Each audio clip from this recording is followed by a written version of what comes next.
Police arrested more than 50 people at the protest just over a week ago on campus. All of those people had their charges dropped, except for one person. A journalist working to capture video of the protest found himself arrested and accused of assaulting an officer. Investigator Matt Grant looks closer at the case and the response.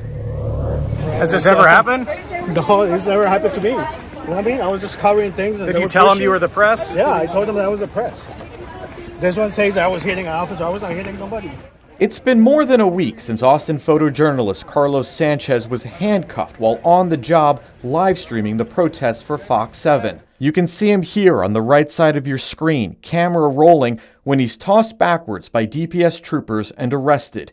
He was charged with interference and misdemeanor assault, increased from criminal trespass, and booked into jail. The only arrest of dozens on April 24th to not have charges dropped. We have a constitutional right to be on the ground, to be the first witnesses in the rough draft of history so that we can keep the public informed. Just let us do our jobs. The arrest has sparked condemnation from more than 40 journalism and press freedom organizations. One of the fiercest critics is the president of the Society of Professional Journalists, Ashanti Blaze Hopkins.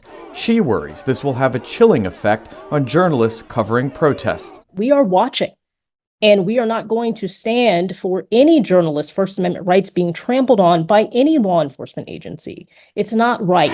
According to the arrest affidavit, DPS reviewed body camera footage and accused Sanchez of criminal negligence, disobeying repeated commands to disperse, and intentionally lunging at a trooper at least 2 times, striking him with the camera between his lower neck and head area. His attorney denies that, saying he inadvertently bumped into the trooper, saying in a statement, "We look forward to someone taking an unbiased look at the evidence and exonerating Mr. Sanchez. That may ultimately occur with a jury." And so you have someone who has a 15-pound camera on his shoulder. His eye is in the eye scope. He can barely see what's going on around him. By the way, he's live streaming. I don't know a lot of people who want to intentionally, especially if they're a journalist, be filming live the action of committing a crime. It just doesn't make any sense.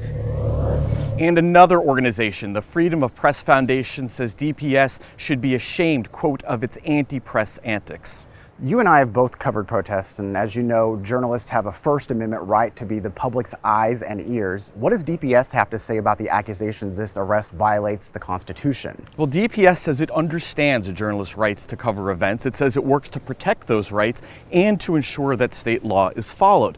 They say that they are, though, doubling down that this was an assault. That's what they're claiming, and ultimately it's going to come down to a jury to decide what actually happened. All right, Matt, thank you very much. The protests here and around the country are getting attention from lawmakers. Coming up, we look at how a bill in Congress could create a new way to crack down.